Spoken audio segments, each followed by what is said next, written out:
start recording. Hey. Hi, Adney. Thank you for being on the show today. Oh, you're welcome, Merlin. Thank you for having me on. So we're gonna start with you telling us more about yourself, your story as an investor in a nutshell. Okay, no problem. So I actually started 15 years ago. I was, believe it or not, a residential investor. So I used to invest. My first investment property was a condo in Toronto, and I then a year to 2 years later, I refinanced. Like I fixed it up, I refinanced. I bought my second condo, and I kept doing condos, semis, and houses for, I would say, about 4 or 5 years. And I realized it just wasn't for me. There wasn't enough profit in the residential properties for me to operate it as a business. It's great if I wanted to wait for the mortgage to get paid off in the next 25 years, but it just wasn't for me. I wanted, a much bigger business. Um, and I also wanted to be a stay-at-home dad. Actually, that was one of my whys. And so what I did was I researched and I figured out that I still want to do real estate. I love talking to people. So let me see if I could do commercial properties. And that's how it was born. So about 10 years ago, I started doing commercial properties. Bought a sixplex, then invested in a 26 unit building, then part of a strip mall, a plaza. Now I'm invested into medical buildings, and I'm also doing developments as well. So I'm branching out into developments as part of my holdings.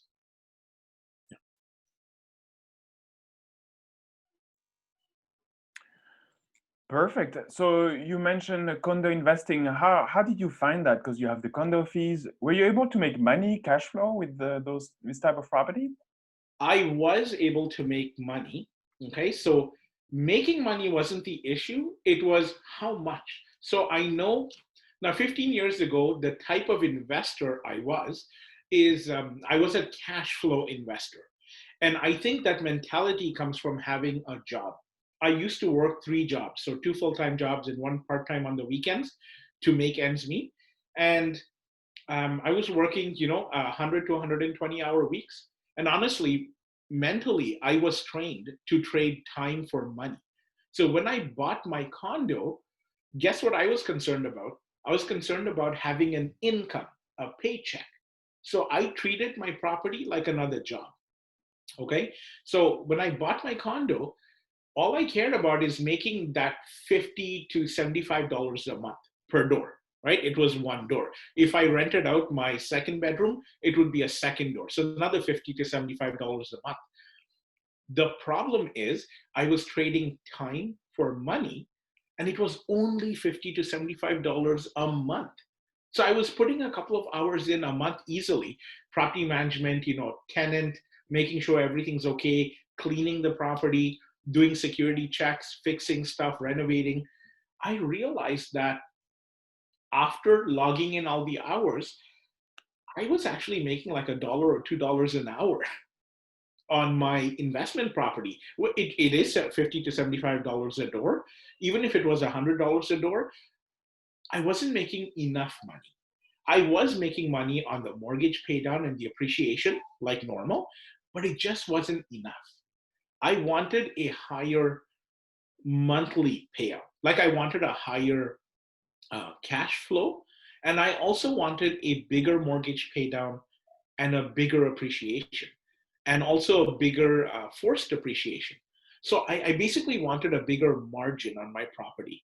And I didn't want to have to do all the property management, dealing with the tenants, all the admin work, the security checks, fire code violations, and water issues, and this and that.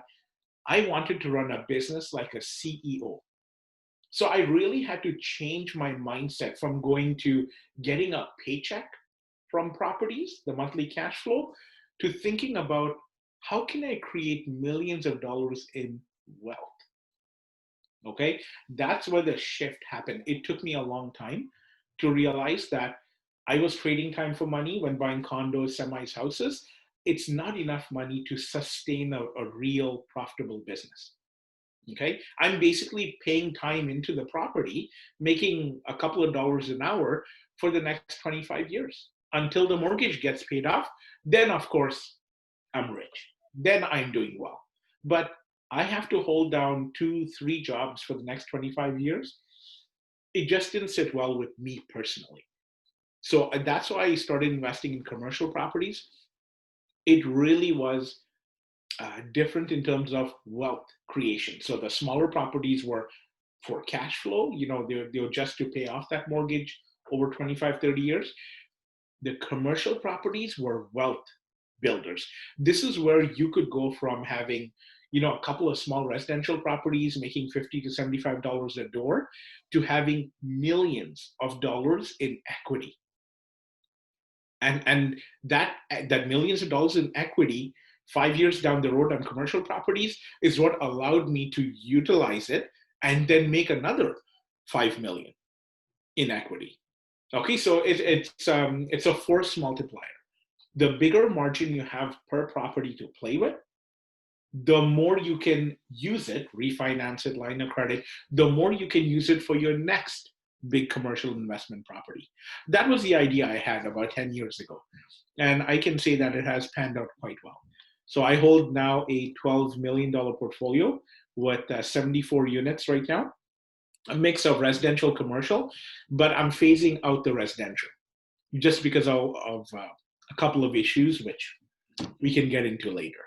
But the commercial has been working out quite well for me, and I am encouraging tons of people to get into commercial sooner in their investing career rather than later. I'm getting people to explore commercial investing a lot more now rather than 25, 30 years from now. I see. Thank you. How did you negotiate the move between investing in condos and doing residential mortgages to commercial lending? How was the transition? It was quite difficult. That's the simple version of it. It was quite difficult. It wasn't easy. So in the residential world, your personal worth, so how many jobs you have, how many sources of paychecks you have, what your credit score is, how many properties are you on title with, are you a co-owner, with other people. Basically, the bank looks at you personally and your situation at that point in time. They don't care how much money you're going to make in 5 years. So I found the residential side, it's almost like you're begging for the bank to please give me some money so I can go buy properties. When I transitioned to commercial, I really found out the hard way that I have to change my mindset. You're no longer begging for money. You're actually offering the bank the opportunity to invest in a multi-million-dollar asset with you at the helm of it. So you're managing millions of dollars. So per property that I'm buying today, I'm usually buying properties between the $3 to $5 million mark. And so the bank is giving me the biggest chunk of that, right? They're giving me, I would say, 75 to 80% of that loan. So they're trusting me to manage millions of dollars of their funds. And I'm giving them the opportunity. I'm not begging them for their money because I don't really need it. I can just go to another bank or another credit union or another investment firm or another partner. Because really, I don't need the bank in commercial. I can just raise all the money I want. And Right? which bank do you like dealing with? So to me, they're all the same. There is no, I wouldn't say there's a like. I've dealt with RBC, there's TD, there's National Bank, who is a tier 2 lender. There are lots of different BMO. Like I've dealt with most of them. I won't get into the pros and cons of each, but what I can say is every year, who I like dealing with changes because it depends on the rules that the Bank of Canada has placed and then the way the bank chooses to enact those rules. The rules change every year. Okay, so just because, for example, just because TD gives me a $10 million line of credit this year doesn't mean they won't take it away next year or give me a hard time next year. because of the rule changes. So every year it changes for me. To me, a bank is just a bank. They're there so that I can leverage their money on my investments, and they know that they're going to make millions of dollars off of me. Do you Okay. use a mortgage broker on your team, or do you do it yourself? Yes and no. So I use both. So, in doing this for 15 years, I've developed, I pride myself on having really good working relationships with brokers, realtors, and all.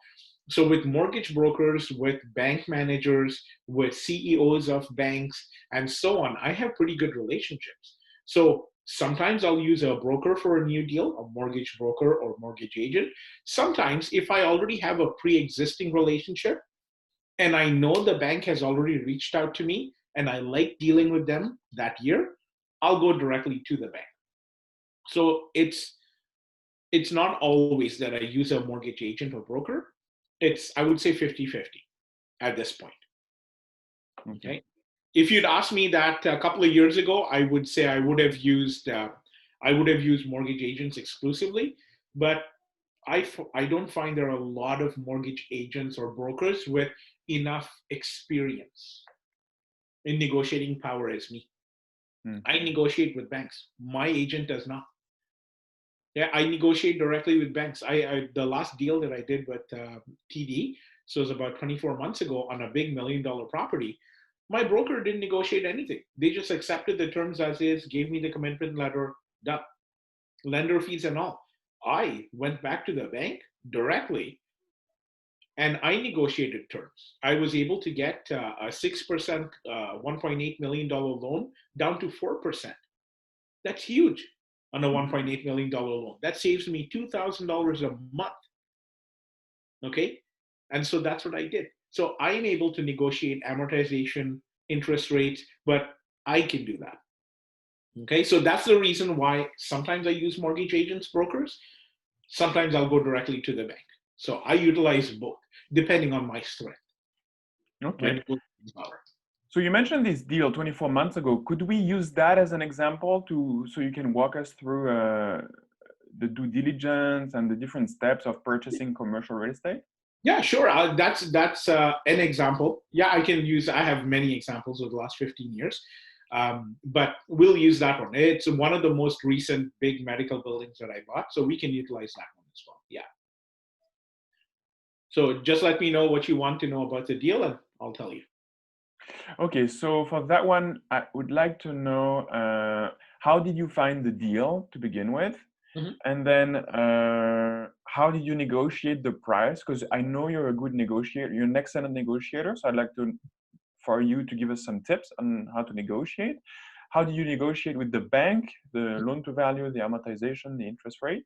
Yeah. And yeah, how do you handle the day to day? And how did you structure also the equity if you have partners? Okay, so that's more than a few questions. So the how did I find the deal? That was an easy one. So I I work on relationships. Okay, that's the way I normally work. So if you were a realtor and you came to me and said, Adney, I have this batch of wonderful properties. Here you go, take a look at it. Let's go do a deal. I probably wouldn't do that. Okay, I like a person that I can get to know, have a relationship with. So my realtor at the time, I'd known her for, I think it was 2 years or 2.5 years. We'd never done a deal together. And she'd found me this deal through another commercial agent or broker and asked me if I want to take a look at it. That's as simple as it was. But the reason she came to me versus going to somebody else is because she knows my reputation. She knows that if she puts a property and we have a good relationship and I agree that the property is worth pursuing, I hold up my end of the bargain, right? If I say I'm going to follow through, put in an offer, I do. I don't like to waste people's time. And if I do put in the offer, I'm closing on that property. Okay. So a lot of people know that about me. I keep my word. I think that's what kind of Mm. differentiates me from a lot of tire kickers. And believe me, there are a lot. If I say I'm going to do something 500%, I'm going to do it, right? Within the best of my ability there, unless it's out of my hands. But I do the best that I can. Okay, so that's how I found the deal. I actually didn't find the deal, it came to me. And that's what happens for most of my deals. They come to me because people know what I've been doing, keeping in mind it's been 15 years, right? So I've been saying the same thing to people for 15 years. I develop a reputation, and now when people look at any kind of commercial property in my network, they'll come to Adney first and go, "Hey, do you want to buy it?" Perfect. Okay. Um, as far as structuring the deal, I raised capital for it. So I raised capital 100% for all my buildings. Okay, I don't put in money for my deals. I don't have to anymore. I used to 15 years ago. I don't have to anymore because I have that credibility. I've done more than a few projects. I have lots of examples. I've got references, testimonials. I've got banks giving me $1 million loans. So I have that track record to now not having to put in money. And putting in money is actually only about 20% of the deal. So a lot of people, when you're first starting out as an investor, you think putting in money is a big deal. It's not. The big deal, I'm going to tell you right now the little secret. In the commercial world, in the multifamily world, money is not as important as experience. So money accounts for about 20, maybe 25% of the deal. Money is important, but it's only 20, 25% of the deal. The other 75 to 80% is expertise, experience, knowledge, and skills. Okay. I've made mistakes over the last 15 years, and I've learned not to make those mistakes the hard way. That's why people invest in me. One of the reasons why. It's because I've learned from those experiences. I've put my own money on the line. I've made money through the hard times. And now I'm able to replicate that process again and again. And I'm able to show people how to do it. So I raise money for my deals. As far as answering your question about structuring, I structure all my deals pretty much the same 50-50 joint ventures. Okay. And little tip for everybody who's listening, if you're thinking about doing a joint venture, there is no perfect model. Like 50-50 is not the perfect model, okay? If you're putting in money, maybe you want 60%, give the other person 40. Maybe it's an 80-20 split. Nobody cares. All that matters is that you're doing a deal that moves your portfolio forward. Whether you keep 20% of a deal and you put no money in, or you keep 80% of the deal and you're putting in all the money, it doesn't matter. Do what you can and keep acquiring. Don't get caught up in the percentages and, oh, I should have done a 50-50 deal. I don't want to put in any money. No. You keep doing deals. Doesn't matter if you put money in or not. Take whatever percentage you can get at that time. Once you build your credibility, then you are going to dictate to the market what you want. Okay, but have between 3 to 5 properties of deals that you've done. Nobody cares if you've done 20% of each deal or 80% of each deal. Nobody's going to care. Keep doing those deals, because once you've done about 3 to 5 deals, you can dictate to everybody else, hey, this is my worth. This is what I want. Are you interested? Okay. So as far as structuring goes, it was pretty simple. So 50-50 joint venture. I raised the money. I raised about, I'm going to say 25% of the deal, 25% of the loan to value. And I got the other 75% from the bank. That's my model, by the way. So if anybody wants to know the model of how it works, I don't like using private money, RSPs. I don't like using the creative financing because I don't think it's necessary. Okay. I used to do tons of creative deals. I used to do tons of VTBs and reverse mortgages and private money this. And honestly, it gets really complicated after a while. I'm a pretty simple guy. I like a hands-off type of management. So what I do is I actually get a 75% to 80% loan to value from the bank, and I get the rest of the money for the down payment from my partner. I put the two together, easy deal. Because you know what? Then for the next 5 to 10 years, Orlin, I don't have to worry about private money, refinancing. I don't have to worry about refinancing to pay out my partners. I don't have to worry about a VTB. You have to get the property appraised, you got to fix it up, there's always a timeline. I don't have to worry about high interest rates, lender fees, finding a mortgage broker. All that adds complexity. It's time invest into the property. I want to manage my properties for an hour a month, or maybe even an hour a week. That's it. But if I start adding complexities into my properties, if I'm putting in 30, 40-hour weeks to manage that property, how can I go get the next property? I can't, right? I can't. So you got to start thinking ahead and think what kind of properties you want to buy. I like buying grade A to grade B properties, pretty good condition. So good tenants, good location, and there was something else. It'll come back to me. But good tenants, good location, good building. Okay, so good building in good condition, grade A to grade B, good tenants. So you want AAA, AA, single A type tenants. Like you want good tenants who will pay. They won't cause any trouble. Those are businesses. And then you also want good, obviously, you want good tenants and you want good location too. Because I don't buy in small towns anymore. I used to buy in small towns, but I had lots of issues with refinancing. Cash flow was good, was really good. But then when it came time to selling or refinancing a property in a small town, nobody would buy it. And nobody would partner with me on the properties in really small towns as well. So instead of putting barriers up for me to invest, I now invest in major cities all over Ontario. I'm just keeping it simple.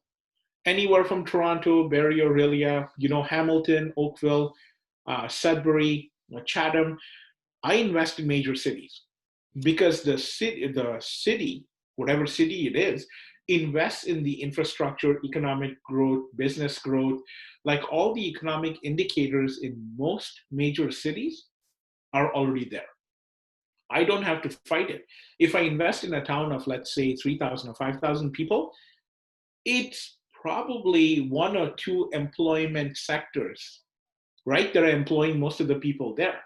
And if one of those shuts down or the city decides, hey, we're not going to invest money into infrastructure, or you're not going to put money to attract more people into that town, your property's worth nothing. Like the appreciation doesn't go up. You might cash flow well if that's your strategy, but I like to make money in multiple different revenue streams. So I can touch on that later, by the way. So that's a good discussion for a little bit later. Different kinds of revenue. Small town versus big town. What kinds of revenue can you depend on? Okay, so we can talk about that a little bit later. But it's a long-winded way to answer your question there. So we talked about where I got the deal. We talked about structure. I did a 50-50. And now I'm giving you a couple of tips on how to actually find your next deal as well. So I'm hoping this is really going to help people out. It is really helpful. Thank you so much, Adney. And then a little bit about negotiation. Do you have tips for us on how to best negotiate? Yeah. So the best tips I've found is I'm gonna say what I said before. It's relationships. Okay. So for example, when I go to a property to view the property, I actually spend more time on the realtor, getting to know the realtor than the property. Because I know that the realtor can give me a better access to the property. They can tell me the pros, the cons about that property. They can tell me the pros and cons of that seller. They could give me some insight into the seller, how many mortgages they have, how many properties they have. So I spend more time building a relationship with people on the deal. Okay, so I'll get to know the realtor or realtors. I'll get to meet the seller if I can. Okay, I'll get to meet, when you're dealing with banks and mortgage brokers, I go meet them. I don't just talk to them on the phone. I go meet them because my theory is if I have a good working relationship with that person, I can ask them for a favor later. Okay, so a realtor, when we're doing a deal, and it's a seller's agent, by the way, not my agent.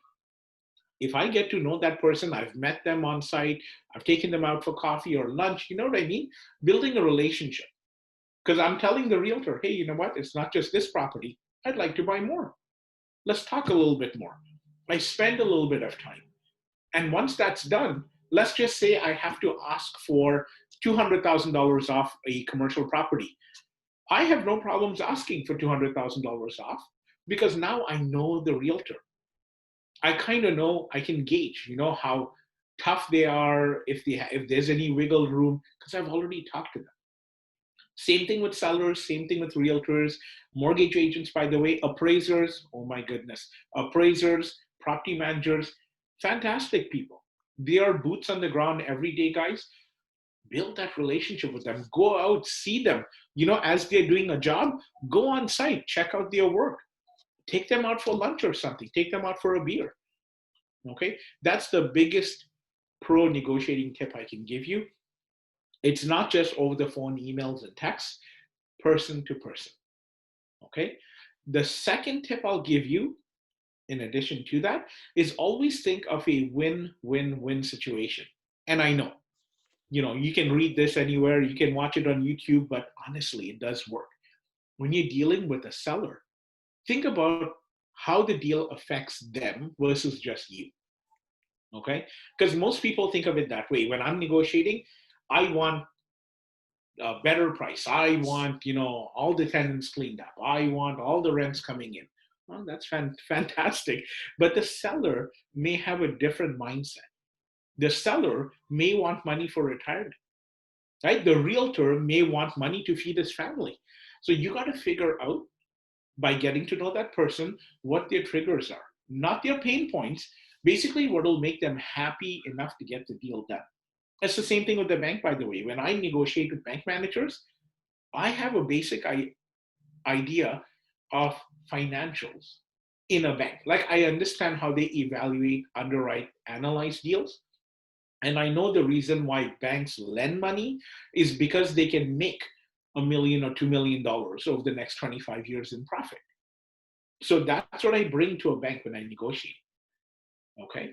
So you've got to understand that relationship, that person. And when you're negotiating, doesn't matter who you're negotiating with, think about the other person.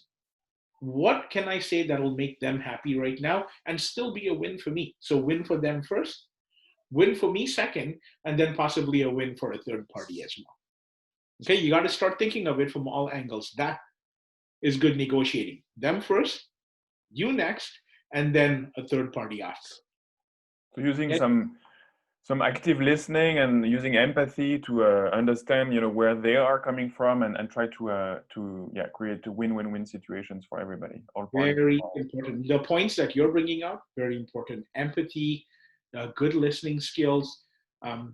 I do tend to talk a lot. Don't get me wrong. I'm the guy that talks a lot. I love to talk, but I also balance that with listening.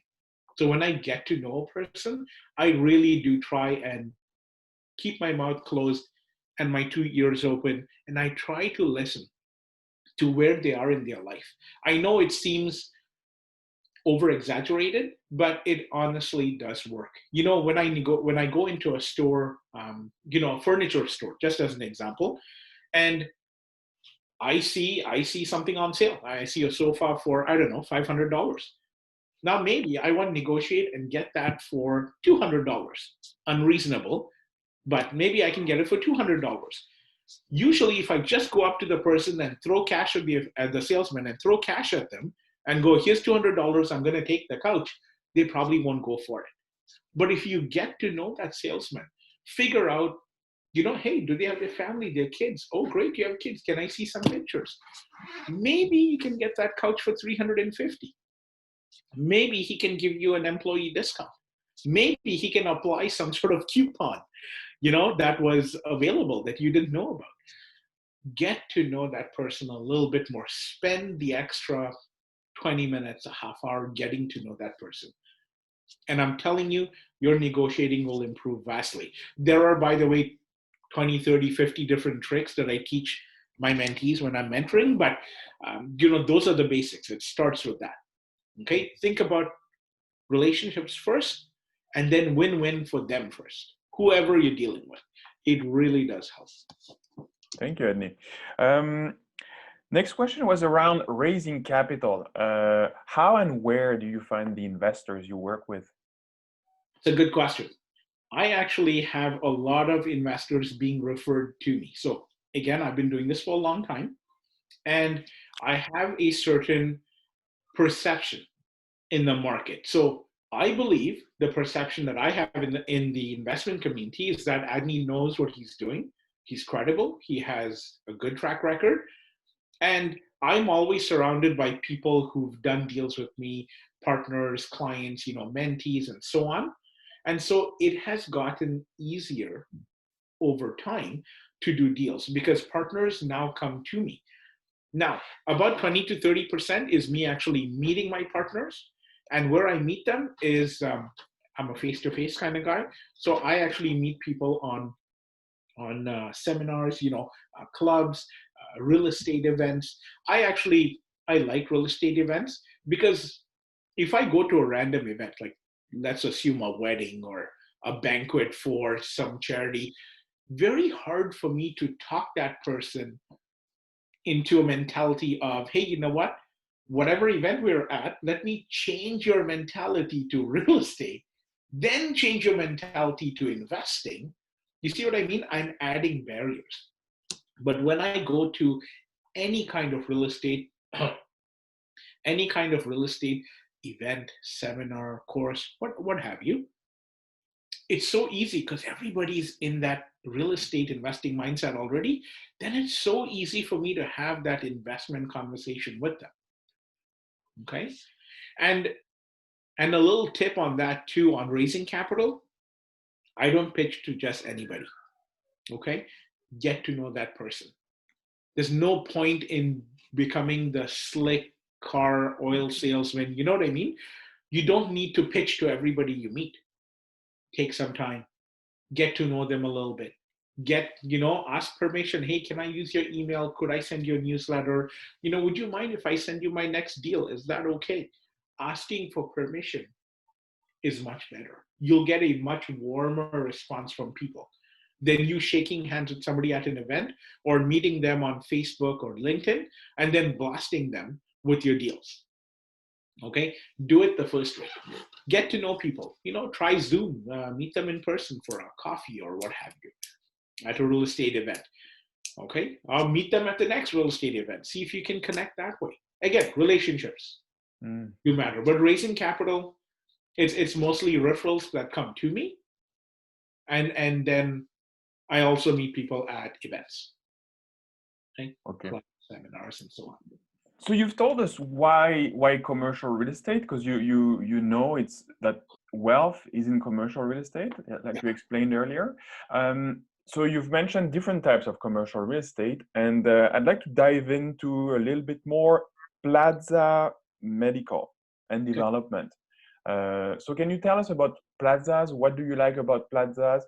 How do you choose a plaza to invest in? Yes. Okay, good question. So I prefer plazas that are 6 or more units or 6 or more tenants. Okay. The reason being is because we all see these strip malls or plazas with 1 or 2 big tenants. Okay. Furniture stores, mom and pop shops, restaurants. You know what I mean? They take up a lot of room. Nothing wrong with it when the economy is going good. But when an economy is going a little bit downhill, it's those shops that suffer. It's like the mom and pop shops, those retail stores that suffer. Okay. You don't want to be stuck with 1 or 2 big tenants because it's a lot of space to rent. So I always look for 6 or more tenants in smaller units.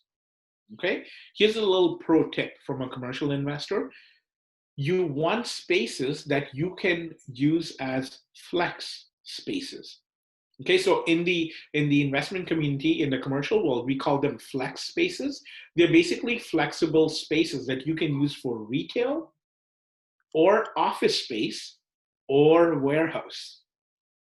Okay, so when I look at a building, I start thinking, am I just going to use this as a strip mall, or are they small enough, let's say 1,000 to 2,000 square feet each, where I could convert them to office space if I needed to? Because converting something from retail to office space, it's just a matter of aesthetics. That's all it is. Okay, converting something from a warehouse that was a warehouse into retail or office space, it's aesthetics. That's all it is, because plumbing and electricity is always there.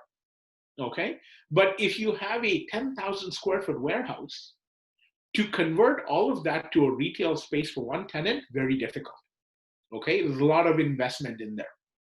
But to convert a really small 1,000 to 2,000 square foot warehouse or retail office space to office, sorry, or retail space to office space, that conversion is not that expensive. Okay, might cost you 10, 20,000 to do that renovation so that you can do it. So here's what happens. When I buy a strip mall or a plaza, I look for 6 or more units, and I look for flexible spaces that I can use at least 2 ways. Okay, and so in an up economy, I like renting to retail. Nothing wrong with it because it's good money. But as the economy flattens or goes down, because the market goes in a cycle, right? Every 8 to 10 years, depending on what city you're in. So this goes up, this market evaluations, there's a bubble, dips a little bit, and then the whole thing resets again. When the economy is going down a little bit, happens in every city every 10 years, then I can switch the use from retail space where I can't attract retail, I'll convert it to office space. Or I'll change it from office space to warehouse. So that's a little pro tip. You want to be able to change the use depending as you see fit. Okay? I'm always a big fan of highest and best use. Now I've gone one farther. Okay, so I've taken it one level up. I've discovered the joys of medical, like the medical community. And so I've taken strip malls, plazas, and office buildings that are retail or office space or warehouse, and I'm slowly converting them to medical space. That's what I specialize in now. So I'll take a strip mall that's in a good part of the city with pretty decent tenants there, good location, the bones on the building are good, the 3Gs, and I will slowly convert one of the units to medical. Once one of them is converted to medical, now I have more foot traffic coming in, then I'll work on a second unit. Keeping in mind that you still have to find a way to get rid of a tenant that's not performing well, right? So if I bought the building and everybody's paying, I have good relationships with all my tenants, I'm not going to kick anybody out. But if my game plan is to buy that building and slowly convert it to medical, I have to wait until somebody leaves, or I have to give notice till somebody leaves, right? But that's a little pro tip for you guys. If you're looking for commercial space in any capacity, look for flexible spaces. So they're called flex spaces. Yeah, a commercial broker would know that. And so you talk about medical. That was my second point. What do you like about medical? Why medical? Okay, so I have realized over time, okay, personal experience, 15 years, that medical performs well in a good economy. And if the economy starts to flatten out or goes into a decline, medical does even better. Okay, I'm going to take the coronavirus as an example. Okay, my medical buildings are doing well. In an up economy, medical buildings always do well. They actually are the highest and best use in any city across Canada and the US. They're the highest and best use. They're like gold. Every investor wants medical in their portfolio, but very few can do it because they're so expensive. Okay. And it requires a special niche, like the property management is different. The way you talk to your tenants are different. There's a whole bunch of things that go with it. Okay. Um, Again, so highest and best use in an up economy, like I said, the medical does well. The coronavirus, when it hit about 3 to 4 months ago, the economy started to flatten. And then the government said, hey, we're going to list the medical field as an essential service. So, doctors, specialists, pharmacies, they're essential. So while the rest of the economy shut down, The medical industry is alive and kicking. In fact, the demand for medical soared during the coronavirus. So whereas the rest of the economy flattened, medical, because of the demand, started going up.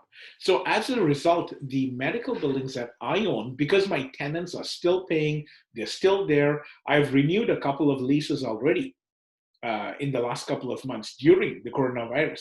I've actually got 5 and 10 year leases during the coronavirus from different tenants, not just medical, but because my tenants keep paying me, my buildings are worth a heck of a lot more in this economic climate. And because they're medical, it goes up even more. I personally am seeing a lift of 200 to 400,000 per medical property that I own. Okay, so I'm actually making more money because the coronavirus hit. I don't want to say it that way. It's just a blessing, but it's only because I had the foresight, more than 10 years ago to think, hey, medical is the tenant that you want. It's better than a AAA tenant, if you will. It's a gold standard, right? You can pick any of the tenants that you want, warehouse, industrial, you know what I mean? Restaurants, hotels, you pick any other kind of tenants you want. In the commercial world, the top tier is medical, anything medical. Chiropractors, dentists, x-ray techs, all those guys, specialists, pharmacies, anything in the medical or biotech sector is absolute gold. They are the biggest and best tenants you can get because you can charge them more. Particularly in a context with an aging population where medical services are more and more required. That's right. That's right. Because I'm a big fan, by the way, I'm a big fan of economic indicators. I look at, in the city, every city, I look at where the job growth is, where the unemployment is. What's the GDP at? Okay, the gross domestic product. What are the main employment sectors? I look at the influx of immigrants and the outflux of people. Where are people traveling? Are they coming into the city to work? Or are they going out of the city to work, right? What employment sectors are there keeping people in? What resources does the city have to attract people? Are they offering grants? What other resources, like what attracts people, right? Food, restaurants, infrastructure, good infrastructure, like the city of Toronto, Mississauga, Oakville, Vaughan, Barrie, Orillia, Sudbury, Hamilton, Niagara Falls. The city has to invest money into infrastructure to keep the people there, right? If the city didn't pay for the infrastructure, the social services, people would go outside the city. So I look at all of those complexities. There's probably 10 to 20 different things that I look at when I decide if that's the city that I want to buy in. Okay? People think it's just a matter of a good deal. No. The deal is just what's in the middle. Okay? I look at 10 to 20 other things surrounding that deal. Okay? The city, the economy, unemployment, and so on and so forth. Is the population aging? Is it growing? Is it more millennials? Is it anyway, I forgot my last point, but anyways, there's about 10 to 20 different things that I look at. I call them economic indicators that surround the property before I decide if it's a go for the property or not. Because I'm creating wealth, right? I'm not just looking at cash flow, Erlen. I'm actually looking at what's the mortgage paid on going to be. I'm looking at the appreciation. Okay, is the appreciation in a small town going to be 1%? Where in a big city, it's probably going to be 8, 10, 15% annually. That's a bonus for me. I don't have to work at it. So if I can get a bigger appreciation, why wouldn't I? Right? And then I look at forced appreciation. In a small town, I can only bring up the market value so much on a property. In a big city, I can raise it up 200, 300, 400% more than I would in a smaller town. So again, forced appreciation, again, I can make a bigger margin. Okay, and I can probably get grants from the city to offset my renovation or development costs. Okay, so I look at a lot of different things, is what I'm saying, when I analyze a property. And I always look at properties 10 years out. Okay, that's what I look at. I look at wealth, millions of dollars from one property over a period of 5 to 10 years. That's the way I look at it. Thank you. And the last, so you mentioned development. Can you tell us more about what type of projects do you develop? Is development hands-on? Do you have to be there all the time to make sure it's running properly, or No, what's your thought on it? no, you don't necessarily have to. I mean, you want to be involved as possible. The complex part about development is that you're in unknown territory. Okay, so unless you're a very experienced developer, you're in unknown territory. And honestly, it's the seed capital is what we call it in the commercial world.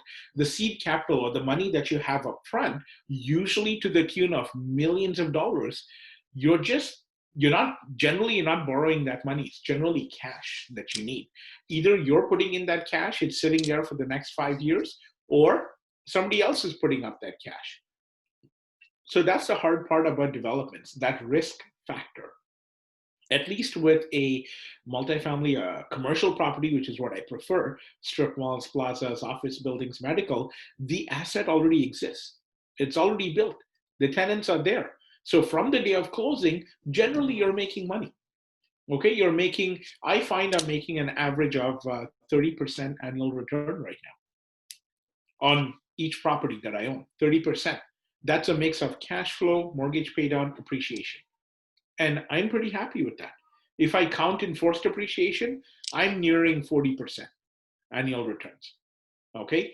In a development, I can make 100, 200, 300% returns, but I don't see any assets. I don't see anything on the property for a couple of years. So you got to be ready to put money out and not have that money come back for a long time. Mm. Okay? So that's the issue I previously had with developments. As I got to understand it, now it's a whole different world. Okay, learning development is like getting into commercial. There are so many different kinds of asset classes and strategies, and how to borrow money, how to put in cash, how to re-leverage. There's so many different complexities that come with the development world that it's taken me 15 years to get to it. I'm a recent developer. I only started last year. So I can't say that I'm an expert in development, but I am getting into it. Might take me another 15 years to become an expert, but I'm okay with that. But the development part is recent. It's been a long time dream that I've reverse engineered. I set it up as a goal about 2 years ago that I wanted to start developing, and I reverse engineered everything that I needed to learn to become a developer. And now I'm raising money. I've raised money for developments, even though I've never done it. I've raised money for it to the tune of 10 million. And now we're doing developments. What are you developing? So right now, we've bought more than a few acres in the double digits, and we're actually developing a hotel. So we're building it and selling it. So 50 to 70 unit hotel. We're building a 40,000 square foot strip mall and office plaza, 2-tier. And we're also building a 40 to a 60 unit multi-unit 1-2 bedroom building as well. So What do you that's mean? what we do. Okay. And I want to add, we're also building a senior home as well. Okay, so I'm getting into, if I'm going to build, I might as well learn to build everything, right? Wow. What, yeah. Impressive. Yeah. You say second tier. What do you mean with second tier? Oh, 2 tiers, so 2 floors. Two Oh, floors. okay. Yeah, so the main floor is going to be slab on grade, where there's not going to be a basement. So Okay. we're just going to pour concrete slab. We're going to put the main floor up. So it's probably going to be about 20,000 square feet of retail space, sectioned off, of course, into 1,000 to 2,000 square foot, units, flex office spaces. And then on top, we're going to build same thing, well, office spaces, about 1,000 to 2,000 square feet each. Very interesting. And then we're going to put, I'm actually going to put medical. So I'm going to put, so far I have a waiting list of medical, we have lawyers, we have accountants waiting for this property to be built. So we already have a nice waiting list of tenants coming in. How did you find those tenants? Talking to people in the community. So we went around to talk to the community. I've engaged different realtors too to start spreading the word. Hey, there's a new development coming. would you be interested into moving into a new building? So essentially, we're going out and we're talking to these different retailers, the owners of retailers, office buildings, medical, and we're saying, if we build this, will you come? Mhm. Yeah. And so we're getting a lot of people that are interested. Same thing you do when you're buying a building, by the way. It's the same thing. If you know the building is not rented or 20-30% of that space is not rented, before you close on that building, nothing wrong with talking to realtors and business owners and seeing if they want to move into the building once you acquire it. Once you close on it, maybe you can give them an incentive to move in, a month off, a special rate, renovation loan, something. Mm. Okay? Just a little tip Thank for you. attracting tenants. Thank you. So Adney, to finish the interview, so you've talked about mentees. I see behind you, you mentioned Oncom Club. Can you tell us a bit more about your online presence? Yeah. So the Oncom Club was actually born just over a year ago. The reason I started the Oncom Club, so it's actually Ontario's only exclusive multifamily and commercial investment club. I found personally that there are a lot of resources dedicated to residential investing. If you want to buy a condo, a house, maybe you want to convert that house to 2 levels, like have 2 doors. Maybe you want to convert it to a duplex. It's a big fad right now. There are tons of resources online. When you go to seminars, webinars, real estate events, it's all about residential investing. I had a really tough time transitioning to commercial, and I had to do it on my own, and I made lots of mistakes. Okay, and I lost my own money doing it. Okay, I just wanted to make it easier for anybody thinking of investing in multifamily or any kind of commercial property, whether they be mixed use, strip malls, plazas, office buildings, medical, warehouse. I've done it all. Okay. And so if I can save somebody the pain and effort of losing money or making mistakes, I want to. So that's why I started the club. And the club has grown pretty well. We're getting probably about 40 to 50 people coming out live every single month.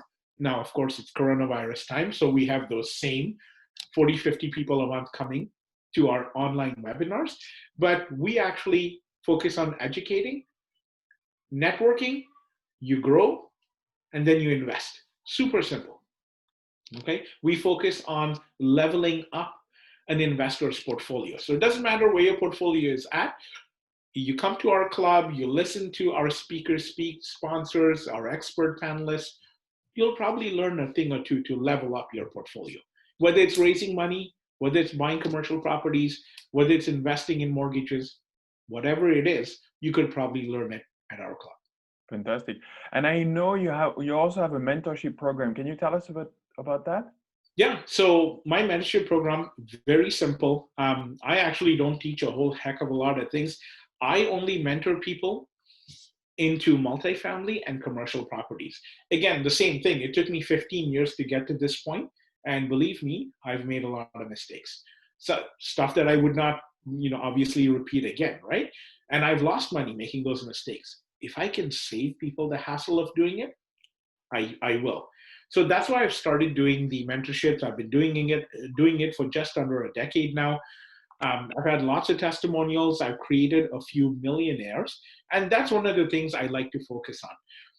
In the multifamily and commercial world, it's actually easy to become a multimillionaire. And so that's what I focus on. If I take a mentee on, my goal is to turn them into a millionaire in commercial assets, because that's what I teach people how to acquire, how to manage, reposition, operate a multifamily or commercial property, and then how to keep on doing it. The goal is, if I can teach you how to replicate that same model again and again, you can just keep buying again and again.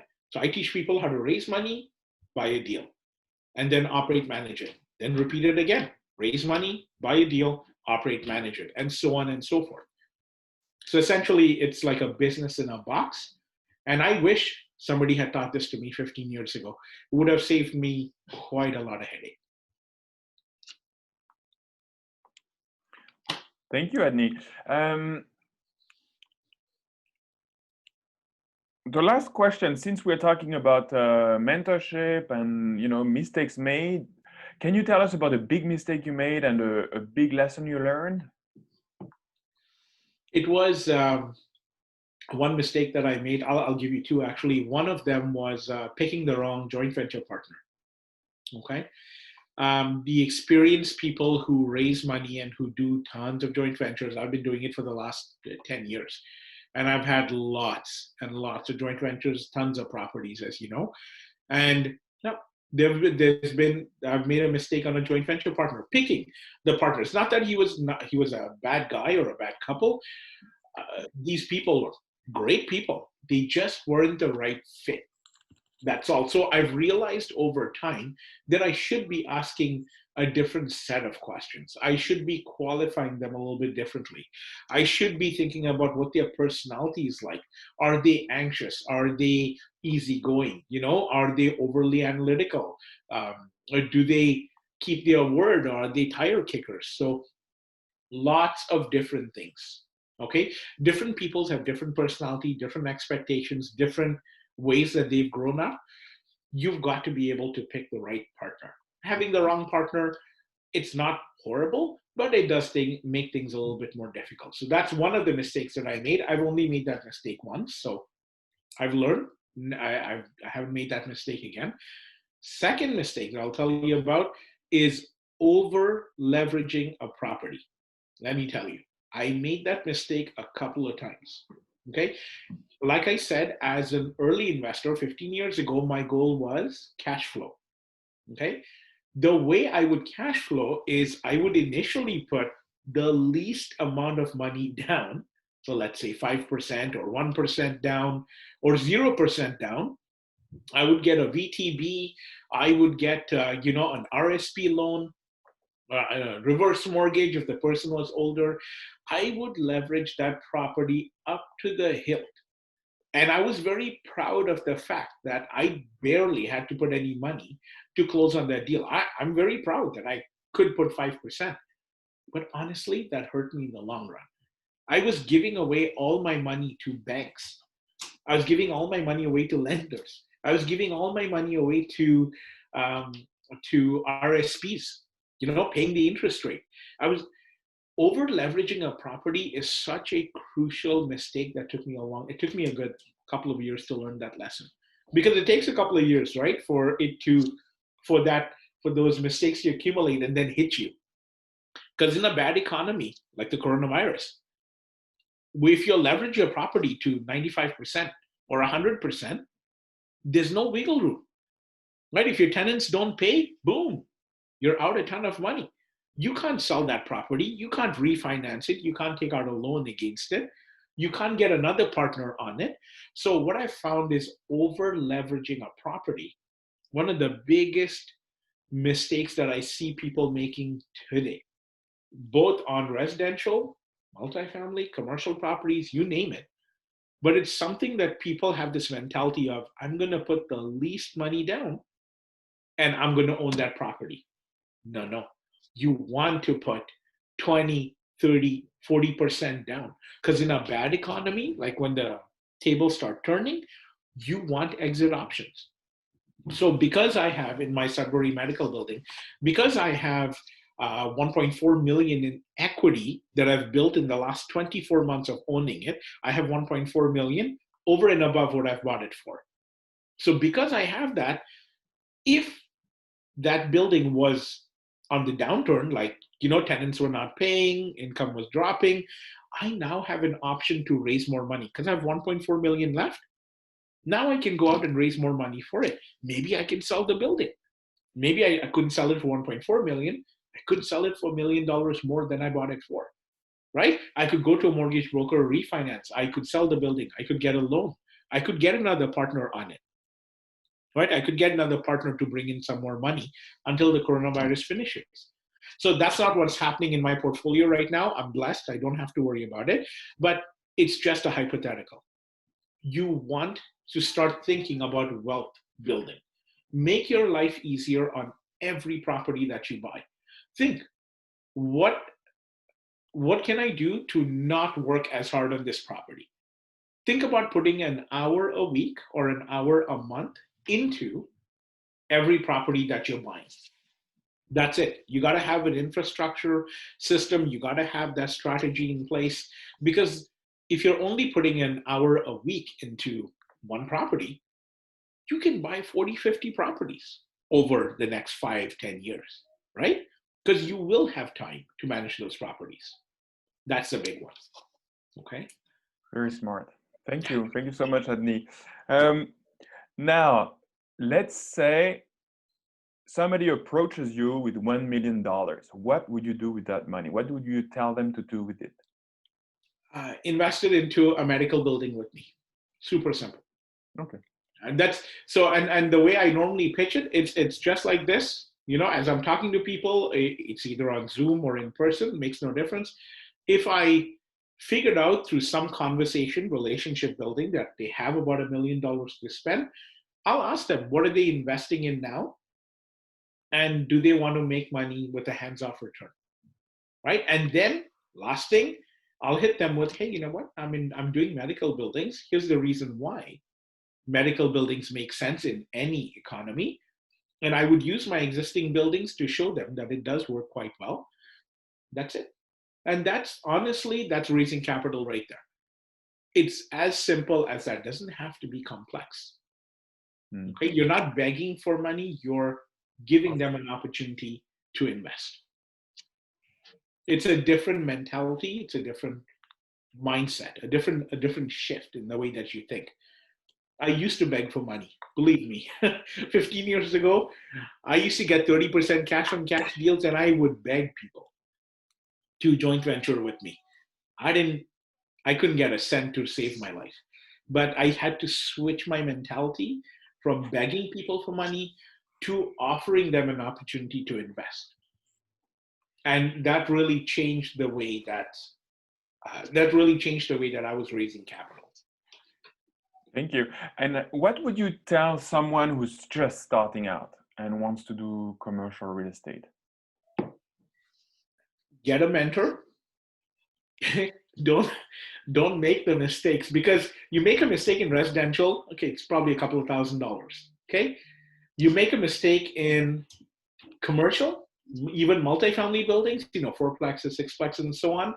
Okay, you're probably spending 20, 30, 50,000 on bigger commercial property, $100,000 for your mistake. So get a mentor. No need to reinvent the wheel. Just plug into somebody's system and just learn how to do it properly. And there was one more thing. Take your time. Oh, raising capital. Get a mentor. That's how you replace all the skill sets that you don't have, right? You have somebody teach it to you. Okay, that covers a broad base right there. And that mentor could probably give you your entire access to your power team. Power teams take some time to build. That mentor can give you access to everything. That's why I'm saying pick a mentor to cover all your broad bases. There you go. Second thing you want to learn, super important, raising capital. You've got to learn how to raise capital. I don't know of anybody who's come to me with millions of dollars and said, Adney, you know what? I've never needed a partner. I just bought my own properties. I'm going to keep buying it till I die. Everybody has a finite amount of money, whether they have 200,000 in equity or money to play with, or cash. They have 500,000. They've got $1 million. Everybody has a finite amount of money, different amounts, but everybody's got an amount. Once that money runs out, that's it. You need to go work for the next 10 years, save up money, and then invest, or you can do it my way and learn how to raise capital. Because honestly, if you get a mentor and you're learning how to invest in the slightly bigger units, you have a repeatable, scalable model, infrastructure, system, skills, experience. Now you're running it as a true business. Raising capital is not that far behind. And raising capital, by the way, doesn't just work for real estate.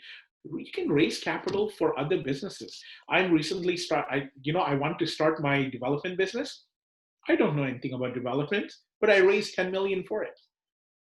So learning how to raise capital is not just real estate. It can apply to your business. You want to start a restaurant, you want to start trading stocks. You know what I mean? Whenever you want to start any kind of company, you learn how to raise capital. Do a pitch deck. You know what I mean? Learn how to raise capital, learn how to talk to people, how to pitch, the pros, cons, economic details, and all that. There's a lot more that goes into it. But mentor, raising capital. The two things that separate the people who do it alone for the next 25 years and the people who are multimillionaires, I think it's that. I think it's getting a mentor, somebody you can emulate, raising capital. I think it's very crucial that people learn both of those. Every Okay. entrepreneur should have a mentor, should learn how to raise capital at the bare minimum. Thank you. Okay? Yeah. For sure. Thank you, Adney. Thank you so much. It's been really informative, and I think I think the listeners will enjoy this interview. Thank you very much for your time. Absolutely. Yeah, if anybody wants to find me, my website is A2, the letter A, the number 2, realinvestments.com. Find me online. Just go to the contact us section, message me. I'd love to talk to you if you guys have any questions. Otherwise, I hope you guys enjoyed this interview. By the way, thank you so much for inviting me out. I really appreciate. I love doing this. So if I can offer somebody else advice and inspire them to create their own life so that they can be, maybe a stay-at-home dad or help out their family achieve their why, this is why we do what we do. Thank you so much. Thank you, Adney.